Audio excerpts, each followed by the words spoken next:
তো দেখো আজকে বৃহস্পতিবার, আর দেখো কাজ বাজ সব হয়ে গেছে, আর গরম দেখো, উফ আমাদের দিকে যা গরম। আমি ভাবছি কানেরটা কোথায় চলে গেল, দেখো ছোট্ট কানের, দেখে বুঝতেও পারা যাচ্ছিল। তো আলতা পরবো, এই যে হুকমনি আলতা, একটু পরে নিই।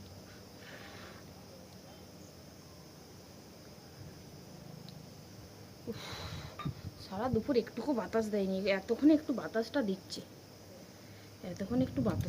এত গরম সারা দিন টিকা যায়নি।